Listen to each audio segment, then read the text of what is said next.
Class 12th maths में 3 marks का matrices chapter से एक कंफर्म्ड क्वेश्चन जो आप लोगों के पास बोर्ड्स एग्जाम में आ सकता है, वो क्वेश्चन आज के इस सेशन में मैं आप लोगों को बताने जा रहा हूं। बट सवाल ज्यादा इंपॉर्टेंट है, प्रूफ हमने अपने बैचेस वगैरह में चीजों को समझ डिटेल में समझा रखा है, की हुई है चीजें। ठीक है जी, 3 मार्क्स का ये सवाल है, तो यहाँ पे थोड़ा ध्यान देना, मतलब बी में से बी ट्रांसपोज को माइनस करना। एडिशन में कोई फर्क नहीं पड़ता, बट यहाँ पे पहले कौन सा है बाद में कौन सा, उससे साइन का फर्क पड़ जाता है। तो जब आपके पास स्क्यू सिमेट्रिक मैट्रिक्स में, सिर्फ स्क्यू सिमेट्रिक मैट्रिक्स में आई और जे इक्वल होंगे, तो आपके पास वो एलिमेंट्स क्या हो जाएंगे, 0 हो जाएंगे। क्लास 12th मैथ्स में 3 मार्क्स का मैट्रिसेस चैप्टर से एक कंफर्म्ड क्वेश्चन जो आप लोगों के पास बोर्ड्स एग्जाम में आ सकता है, वो क्वेश्चन आज के इस सेशन में मैं आप लोगों को बताने जा रहा हूं। तो वीडियो को एंड तक जरूर देखना, क्योंकि यहां पे मैं आपको एक ऐसा कॉन्सेप्ट बताने जा रहा हूं मैट्रिसेस चैप्टर से, जहां से आपको एक क्वेश्चन जरूर देखने को मिलेगा। तो कौन सा वो सवाल है, कौन सा वो कॉन्सेप्ट है, उसके ऊपर हम डिस्कस करेंगे। और मैं सिर्फ सवाल नहीं बताऊंगा, मैं उससे पहले उसका कॉन्सेप्ट भी बताऊंगा, ताकि अगर उस सवाल की डिजिट्स चेंज हो जाए तो आप उस क्वेश्चन को आसानी से सॉल्व कर सकते हो। तो हेलो हाय नमस्ते, मेरा नाम है कुलदीप भंडारी और प्यार से बच्चे मुझे कुल्लू भैया के नाम से भी जानते हैं। मैं स्वागत करता हूं आपका नेक्स्ट टॉपर्स के इस अमेजिंग से प्लेटफॉर्म पे, जहां पे हम बनाते हैं देश का भविष्य। तो यार, आज के इस सेशन में हम लोग बात करने वाले हैं क्लास 12th मैथ्स में सिमेट्रिक एंड स्क्यू सिमेट्रिक के क्वेश्चंस की, जिससे आपके बोर्ड्स एग्जाम में इस टॉपिक से सवाल आने के सबसे ज्यादा चांसेस हैं मैट्रिसेस चैप्टर से। ठीक है जी, तो अगर ये सवाल आपके पास आ गया तो 3 मार्क्स आपके पास मुफ्त के देकर जाएगा, और ज्यादा से ज्यादा इसके अलावा फिर आपसे 1 मार्कर एक और सवाल आ सकता है मैट्रिसेस से, फिर मैट्रिसेस से कुछ नहीं आएगा। तो क्या होता है सिमेट्रिक मैट्रिक्स, क्या होता है स्क्यू सिमेट्रिक मैट्रिक्स, उसके ऊपर चर्चा करेंगे। बट मैं ये मान के चल रहा हूं कि आप लोग एक बारी पहले इस चैप्टर को पढ़ चुके हो, क्योंकि अगर आपको मैट्रिक्स पता नहीं होगा, मैट्रिक्स मल्टीप्लीकेशन पता नहीं होगा, मैट्रिक्स का एडिशन कैसे कराते हैं ये पता नहीं होगा, तो फिर आपको कुछ समझ नहीं आएगा। तो पहले आप इस चैप्टर को एक बारी गो थ्रू कर लेना। हालांकि जो बच्चे मुझसे प्रारंभ बैच में पढ़ रहे हैं उन्हें तो मैंने बहुत डिटेल में पढ़ाया ही है ना, उन्हें तो सारी की सारी चीजें आती ही है। बट जो नए बच्चे हैं उनके लिए मैं ये टॉपिक लेकर आया हूं, तो ध्यान से इस टॉपिक को आप लोग समझना और करना। तो देखो बेटा, 2 चीजें हैं आपके पास, सिमेट्रिक और स्क्यू सिमेट्रिक। देखो सिमेट्रिक मैट्रिक्स क्या होती है, ध्यान से समझना। अगर मान लो आपके पास कोई मैट्रिक्स है ए, अगर इस मैट्रिक्स ए का मैं ट्रांसपोज कर दूं और वो ट्रांसपोज उसी मैट्रिक्स के बराबर आ जाए, किसी मैट्रिक्स का ट्रांसपोज उसी मैट्रिक्स के बराबर आ जाए, तो ऐसी मैट्रिसेस को बोला जाता है सिमेट्रिक मैट्रिक्स। और अगर मान लो किसी मैट्रिक्स का ट्रांसपोज उसके नेगेटिव मैट्रिक्स के इक्वल आ जाए, तो ऐसी मैट्रिसेस को बोला जाता है स्क्यू सिमेट्रिक मैट्रिक्स। भैया समझ नहीं आ रहा है, क्या बात कर दी आपने। देखो एक एग्जांपल से इसको डिटेल में समझते हैं। मान लो आपके पास ए कोई मैट्रिक्स है, और इस ए मैट्रिक्स के जो एलिमेंट्स हैं वो है मान लो 1 2 3 है ना, फिर यहाँ पे हमने लिख दिया 2 4 5, फिर हमने यहाँ पे लिख लिया 3 5, और यहाँ पे हमने लिख लिया 6। तो एक मैट्रिक्स है आपके पास ये। अगर मैं इस मैट्रिक्स ए का ट्रांसपोज कर दूं, ट्रांसपोज आपको पता होगा कि रो को कॉलम में और कॉलम को रो में कन्वर्ट कर देते हैं हम। जैसे मेरे पास ये फर्स्ट रो है, तो फर्स्ट रो क्या हो जाएगी मेरे पास, फर्स्ट कॉलम हो जाएगी। सेकंड रो है, सेकंड रो क्या हो जाएगा मेरे पास, सेकंड कॉलम हो जाएगा, सेकंड कॉलम हो जाएगा। और थर्ड रो मेरे पास क्या हो जाएगा, 3 5 6, ये मेरे पास क्या हो जाएगा, थर्ड कॉलम हो जाएगा। तो अब अगर आप देखोगे ए मैट्रिक्स और ए का ट्रांसपोज 1 2 3 2 4 5 3 5 6, ए मैट्रिक्स और उसका ट्रांसपोज दोनों आपस में क्या है, इक्वल है। तो कभी अगर जिंदगी में ए और ए का ट्रांसपोज आपस में इक्वल हो जाए, तो ऐसी मैट्रिसेस को क्या बोलेंगे बाबू, ऐसी मैट्रिसेस को बोलेंगे सिमेट्रिक मैट्रिक्स। Symmetric matrix. सवाल कैसा आएगा वो तो करेंगे, लेकिन पहले बेसिक कॉन्सेप्ट को समझो कि सिमेट्रिक और स्क्यू सिमेट्रिक होता क्या है। ठीक है जी, आ जाओ। अब बात करते हैं स्क्यू सिमेट्रिक की। मान लो अगर आपके पास कोई मैट्रिक्स है ए, यही मैट्रिक्स ले लेता हूं मैं, बस इसमें थोड़े से चेंजेस करेंगे। 1 2 3, यहां पे क्या हो जाएगा -2, सॉरी ये 0 ले लो, -2 0, यहां पे हो जाएगा मान लो 5, और ये हो जाएगा आपके पास कितना, -3 -5, और ये क्या हो जाएगा 0। तो मान लो ये आपके पास क्या है, एक मैट्रिक्स है ए। एक एग्जांपल, अगर मैं इस मैट्रिक्स का ट्रांसपोज ले लूं, तो ऐसी मैट्रिक्स का ट्रांसपोज लेने पे मुझे क्या बनेगा, फर्स्ट रो फर्स्ट कॉलम बन गया, है ना, सेकंड रो सेकंड कॉलम बन गया -2 0 और 5, थर्ड रो थर्ड कॉलम बन गया -3 -5 और 0। तो फर्स्ट रो फर्स्ट कॉलम बन गया, सेकंड रो सेकंड कॉलम बन गया, थर्ड रो थर्ड कॉलम बन गया ट्रांसपोज लेने के बाद। अब अगर आप देखोगे इस मैट्रिक्स को आपको क्लियरली दिख रहा है, अगर मैं यहां से नेगेटिव साइन सबसे कॉमन ले लूं, मैं नेगेटिव साइन कॉमन ले लूं, इस मैट्रिक्स के सभी एलिमेंट से नेगेटिव साइन कॉमन ले लूं, तो 0 से नेगेटिव बाहर आएगा तो 0 ही रहेगा, -2 से बाहर आएगा तो 2 हो जाएगा, ये माइनस इससे आएगा बाहर 3 हो जाएगा, यहां से पॉजिटिव था तो इसका नेगेटिव हो जाएगा 0, यहां से -5 से नेगेटिव बाहर जाएगा तो +5 हो जाएगा, ये -3 हो जाएगा, ये -5 हो जाएगा और ये क्या हो जाएगा 0। अब अगर आप इस मैट्रिक्स और इस मैट्रिक्स को देखो तो ये क्या है, -a के इक्वल। तो आपको पता चला कि अगर किसी मैट्रिक्स के अंदर उसका ट्रांसपोज उसी मैट्रिक्स के नेगेटिव के इक्वल हो जाए तो ऐसी मैट्रिसेस को क्या बोला जाता है, स्क्यू सिमेट्रिक मैट्रिक्स। क्लियर है, ये पता चल गया सिमेट्रिक क्या होता है, स्क्यू सिमेट्रिक क्या होता है, क्लियर, ठीक है। अब बेटा यहां पे एक चीज ध्यान रखना, हमेशा स्क्यू सिमेट्रिक के जो डायगोनल एलिमेंट्स होते हैं, डायगोनल एलिमेंट्स जो होते हैं स्क्यू सिमेट्रिक्स के ऑलवेज 0 होते हैं। स्क्यू सिमेट्रिक के जो डायगोनल एलिमेंट्स होते हैं वो हमेशा क्या होते हैं, 0 होते हैं। अब कई बार वो आपसे ये सवाल भी पूछ लेता है क्यों, तो उसका प्रूफ यहां पे देख लो, क्योंकि देखो मैं आपको हर एक वो चीज बताऊंगा जो आपके एग्जाम में आ सकती है। देखो ए कोई मैट्रिक्स है जिसको हमने रिप्रेजेंट किया बेटा किससे, ए आई कॉमा जे, ऐसे ही रिप्रेजेंट करते, और -a क्या हो जाएगा, -a_i_j ऐसा हो जाएगा, है ना। तो ए कोई मैट्रिक्स है a_i_j, ठीक है। अगर मैं इसका ट्रांसपोज कर दूं, और ए का ट्रांसपोज क्या हो जाएगा बेटा, a_j_i, रो कॉलम बन जाता है और कॉलम रो बन जाता है, ठीक है। a_i_j और इसका ट्रांसपोज मतलब ए कोई मैट्रिक्स है जिसमें a_i_j है और उसका ट्रांसपोज क्या हो जाता है, स्क्यू सिमेट्रिक के केस में नेगेटिव के इक्वल हो जाता है, a_j_i ये आपस में इक्वल होता है। अब अगर मैं इसके डायगोनल एलिमेंट की बात करूं तो डायगोनल एलिमेंट में i और j क्या होते हैं, आपस में बराबर होते हैं। डायगोनल में क्या होते हैं, i और j आपस में क्या होते हैं, बराबर होते हैं। तो a_i_j की जगह पे मैं j की जगह पे i लिख देता हूं, इज इक्वल्स टू -a_j की जगह पे i लिख दिया तो a_i_i हो गया। अब अगर मैं देखूं यहां पे तो इसको इधर लेकर आऊंगा तो ये क्या हो जाएगा, a_i_i का मतलब होता है डायगोनल एलिमेंट्स, है ना, जिसमें रो का नंबर और कॉलम का नंबर सेम है, a11 a22 a33, ठीक है जी। ये किसके इक्वल हो जाएगा, 0 के इक्वल। अब ये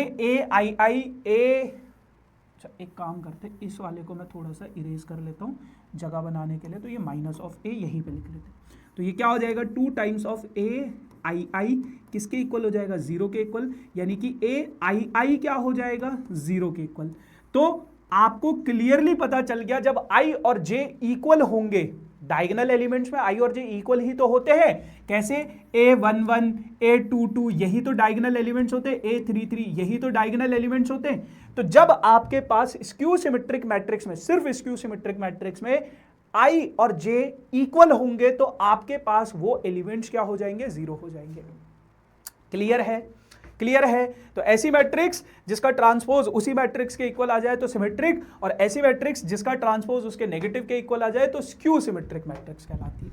अब यहां पे एक और चीज समझ लेना कि अगर मान लो आपके पास कोई मैट्रिक्स है A, तो इसका एडिशन करके, मतलब इसके ट्रांसपोज के साथ अगर मैं इसे ऐड कर दूं तो चलो इसको ना नेक्स्ट पेज पे कर लेते हैं, मतलब ये थ्योरम है आपके पास एनसीईआरटी में। अगर मान लो आपके पास कोई मैट्रिक्स है A, अगर मैं उसको उसी मैट्रिक्स के ट्रांसपोज के साथ ऐड कर दूं, किसी मैट्रिक्स को अगर उसी के ट्रांसपोज के साथ ऐड कर दिया जाए, किसी मैट्रिक्स को अगर उसी के ट्रांसपोज के साथ ऐड कर दिया जाए तो ऐसी मैट्रिक्स कहलाती है सिमेट्रिक मैट्रिक्स, सिमेट्रिक मैट्रिक्स, ठीक है। अगर किसी मैट्रिक्स A को उसके ट्रांसपोज के साथ सब्ट्रैक्ट कर दिया जाए तो ऐसी मैट्रिक्स कहलाती है बाबू skew symmetric matrix, skew symmetric matrix. ठीक है, सिमेट्रिक समझ में आया, स्क्यू सिमेट्रिक समझ में आया। अब आपको एक और चीज पता होनी चाहिए, एक और थ्योरम है।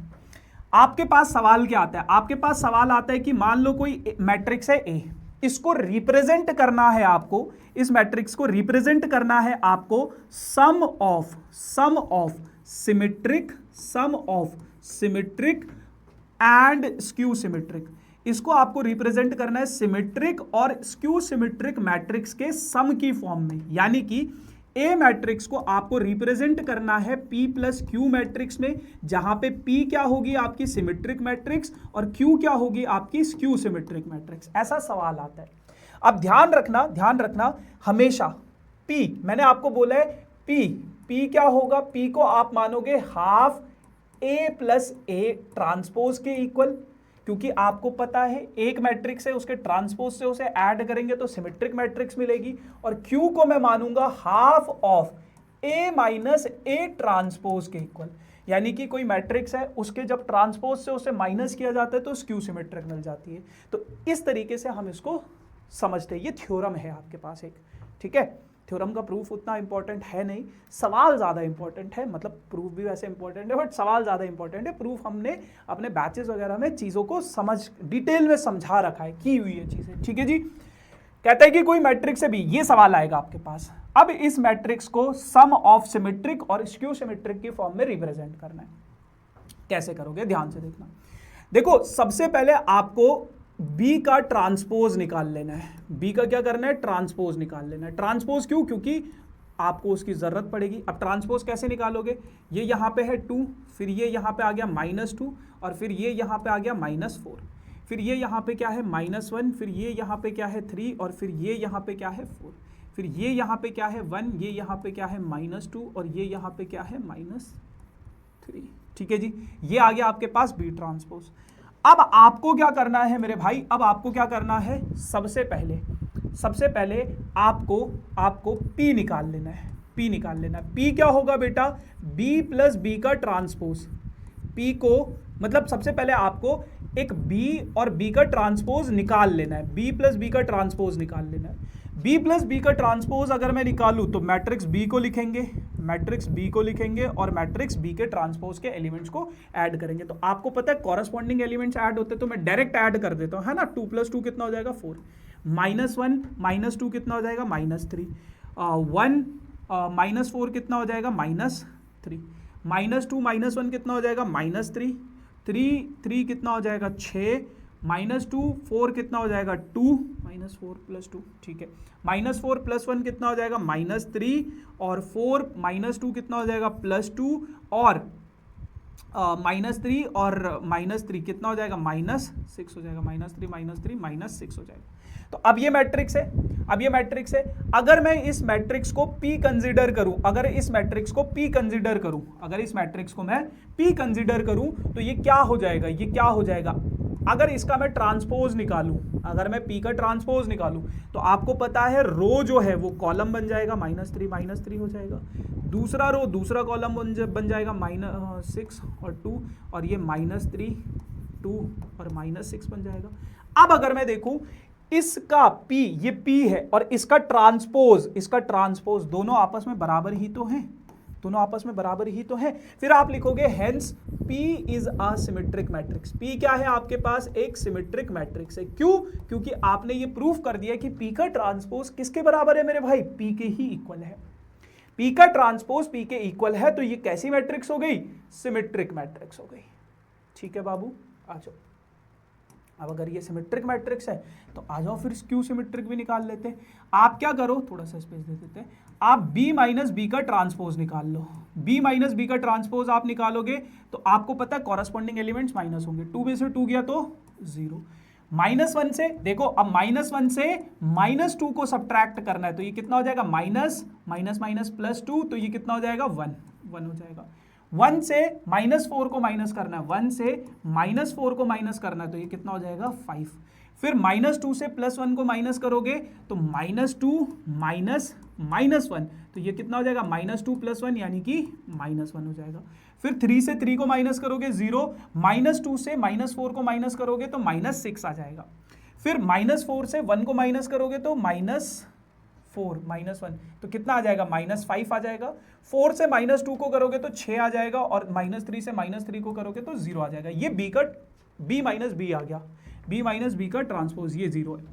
अब अगर मैं इसको क्यू मैट्रिक्स कंसिडर करूं और इस क्यू मैट्रिक्स का ट्रांसपोज निकालूं, इस क्यू मैट्रिक्स का ट्रांसपोज निकालूं, तो मेरे पास इस क्यू मैट्रिक्स का ट्रांसपोज क्या बन जाएगा बेटा, जो फर्स्ट रो था वो आपका क्या हो जाएगा, फर्स्ट कॉलम हो जाएगा। जो सेकंड रो था वो आपका क्या हो जाएगा, सेकंड कॉलम। और जो थर्ड रो था वो आपका क्या हो जाएगा, थर्ड कॉलम। अब इस क्यू मैट्रिक्स और क्यू के ट्रांसपोज को अगर मैं देखूं तो ये क्या है, एक दूसरे के नेगेटिव है। तो क्यू का ट्रांसपोज माइनस ऑफ क्यू के इक्वल है। तो इसका मतलब क्या है, hence Q is a skew symmetric matrix हो जाएगी। क्यू क्या हो जाएगा, स्क्यू सिमेट्रिक मैट्रिक्स हो जाएगी। क्लियर है, ठीक है।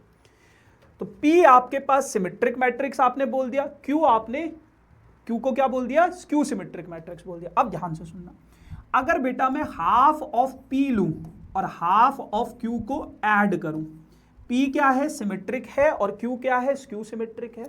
हाफ ऑफ P और हाफ ऑफ Q को अगर मैं ऐड करूं तो ध्यान से देखना, हाफ ऑफ P का क्या मतलब है, हाफ ऑफ P का मतलब है B प्लस B का ट्रांसपोज। और हाफ ऑफ Q का क्या मतलब है, हाफ ऑफ Q का मतलब क्या है, B माइनस B का ट्रांसपोज। ठीक है, अच्छा अब अगर मैं इसको थोड़ा और डिटेल में समझाने की कोशिश करूं आपको, तो ये हाफ क्या हो जाएगा, B के अंदर भी आ जाएगा और B के ट्रांसपोज के अंदर भी आ जाएगा। तो हाफ ऑफ B का transpose plus half of B minus half of B का ट्रांसपोज। अब ये हाफ बी का ट्रांसपोज कैंसिल हो जाएगा, तो ये क्या बचेगा आपके पास, half of B plus half of B. दोनों को ऐड करोगे तो ऊपर आ जाएगा आपके पास b प्लस बी और नीचे आ जाएगा आपके पास 2 और ये क्या हो जाएगा 2b अपॉन 2। तो 2 से 2 कैंसिल हो गया, तो ये क्या हो जाएगा आपके पास b। और आपको अपनी मतलब ये जो half of p plus half of q है, ये किसके बराबर आना चाहिए आपके पास, b के इक्वल आना चाहिए। यानी कि आपके पास एक मैट्रिक्स थी b, उसको आपने रिप्रेजेंट किया कैसे, एक p प्लस q की फॉर्म में, और p क्या है, सिमेट्रिक, और q क्या है, स्क्यू सिमेट्रिक। यही तो उसने सवाल में बोला है कि इस b मैट्रिक्स को सिमेट्रिक और स्क्यू सिमेट्रिक मैट्रिक्स के सम की फॉर्म में रिप्रेजेंट करो। तो ये आपने इसको इसके सम की फॉर्म में क्या कर दिया, रिप्रेजेंट कर दिया। क्लियर है, चलो अब अगर मैं इसमें और आपको, मतलब ये तो थ्योरम है, इस तरीके से आप प्रूफ करते हो, लेकिन आपको क्या करना है, आपको इसमें ऐसे नहीं करना है, आपको इसमें इसको करके दिखाना है। आपको इसमें क्या करना है, इसको करके दिखाना है। क्या कि सबसे पहले आपको क्या करना है, हाफ ऑफ p करना है, अब हाफ ऑफ p क्या हो जाएगा, हाफ ऑफ p क्या हो जाएगा आपके पास, इनको 2 से डिवाइड कर दो, सभी को 2 से डिवाइड कर दो। देखो 4 को 2 से डिवाइड करोगे तो 2 आएगा, -3 को 2 से डिवाइड करोगे तो -3 अपॉन 2 आएगा। ठीक है, या फिर ऐसा कर सकते हो आप, एक काम करो, हाफ ऑफ p को ऐसे ही रहने दो, आप दोनों को ऐड करके हाफ कर सकते हो। मतलब आप क्या करना चाहते हो, आप ये करना चाहते हो, half of p plus half of q निकालना चाहते हो। तो मैंने क्या किया, दोनों से हाफ कॉमन ले लिया और क्या कर दिया मैंने, p प्लस क्यू निकालना चाहता हूं मैं, p प्लस क्यू, और उसको हाफ से डिवाइड कर देंगे। तो कैसे करेंगे, हाफ एज इट इज रहेगा, p मैट्रिक्स और q मैट्रिक्स को ऐड कर दो। p मैट्रिक्स कहाँ है, p मैट्रिक्स ये है 4, और q मैट्रिक्स कहाँ है, q मैट्रिक्स ये 4 प्लस 0 कितना हो जाएगा, ये यहाँ पे आ जाएगा 4। फिर -3 प्लस 1 कितना हो जाएगा, -2 हो जाएगा। -3 प्लस 5 कितना हो जाएगा आपके पास, 2 हो जाएगा। फिर -3 -1 कितना हो जाएगा, -4 हो जाएगा। 6 हो जाएगा। 2 और -6 कितना हो जाएगा, -4 हो जाएगा। और ये हो जाएगा आपके पास कितना, -3 और -5 कितना हो जाएगा, -8 हो जाएगा। 2 और 6 कितना हो जाएगा, 8 हो जाएगा। -6 और 0 कितना हो जाएगा, -6 हो जाएगा। ये हो गया आपके पास इन दोनों का सम और उसका हाफ। अब अगर मैं इसको 2 से अंदर डिवाइड करूं तो देखो 4 को अगर मैं 2 से डिवाइड करूंगा तो 2 हो जाएगा, -2 को करूंगा तो -1 हो जाएगा, 2 को करूंगा तो 1 हो जाएगा, -4 को करूंगा तो -2 हो जाएगा, 6 को करूंगा तो 3 हो जाएगा, -4 को करूंगा तो -2।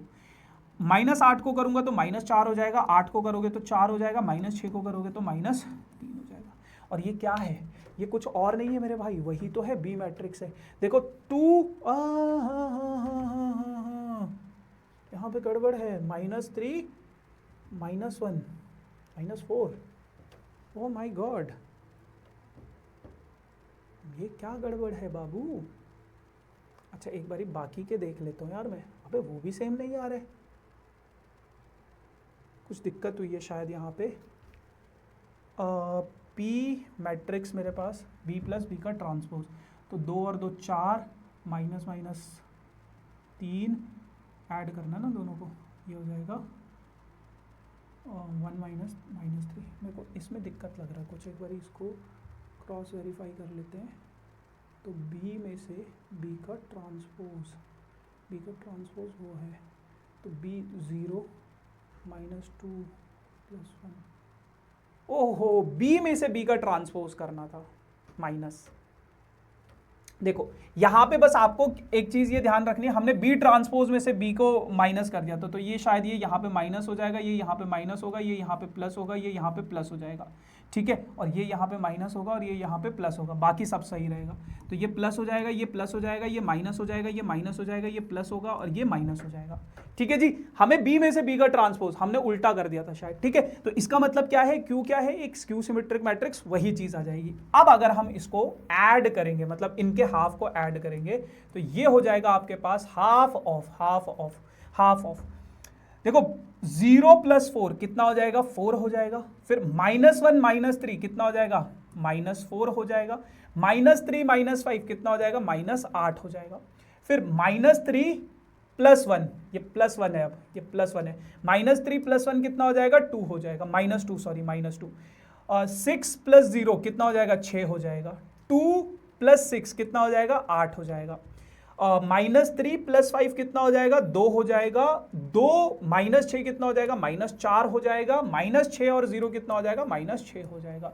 ये आ गया आपके पास। अब अगर मैं इसको हाफ से अंदर मल्टीप्लाई कर दूं, हाफ से अंदर इसको मल्टीप्लाई कर दूं, तो ये आ जाएगा 4 से डिवाइड करोगे 2, इसको डिवाइड करोगे -2, इसको डिवाइड करोगे तो -4, इसको डिवाइड करोगे -1, इसको डिवाइड करोगे 3, इसको डिवाइड करोगे तो 4, इसको डिवाइड करोगे तो 1, इसको डिवाइड करोगे तो -2, इसको डिवाइड करोगे तो -3। अब अगर मैं इस मैट्रिक्स को देखूं, हाफ ऑफ P + Q, ये किसके इक्वल है, 2 -1 1, -2 3, -2, -4 4, -3।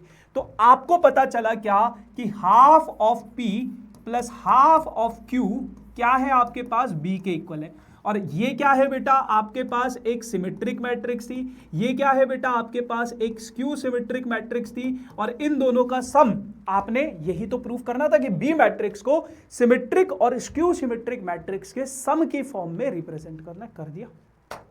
3 मार्क्स का ये सवाल है, उसी यहाँ पे थोड़ा ध्यान देना, मतलब बी में से बी ट्रांसपोज को माइनस करना है। एडिशन में कोई फर्क नहीं पड़ता, बट यहाँ पे पहले कौन सा है बाद में कौन सा, उससे साइन का फर्क पड़ जाता है। क्लियर है, इतनी बात क्लियर है। तो ये चीज़ें थी, ठीक है। अब एक सवाल आपके लिए होमवर्क है, ये सवाल है आपका, इस सवाल को आपको कमेंट सेक्शन में मुझे इसका आंसर बताना है। बाकी ऐसे ही सवाल आपके पास क्या नाम है, एग्जाम में आते हैं, बोर्ड्स एग्जाम में आते हैं, और इन्हीं के ऊपर हमने बैचेस में तो बहुत सारे सवाल किए, है ना। तो बाकी जो प्रारंभ बैच के बच्चे उनको तो पता ही है इसका क्या आंसर है, बाकी जो पहली बार पढ़ रहे होंगे शायद उनको कॉन्सेप्ट क्लियर होगा कि मैट्रिसेस मल्टीप्लिकेशन कैसे होता है, डिवीजन कैसे होता है, सब चीज़ें पता होंगी। डिवीजन तो नहीं पढ़ा, बट मल्टीप्लिकेशन, एडिशन, सब्ट्रैक्शन कैसा होता है, तो वो इसका आंसर कर सकते है ना। तो बाकी अब इनकी क्वेश्चंस की प्रैक्टिस आप कर लेना, 4-5 सवाल और प्रैक्टिस कर लेना, ऐसे वाले सवालों की 3 मार्क्स आपके कंफर्म्ड होंगे, ठीक है जी। So thank you so much guys, tata bye bye, see you soon.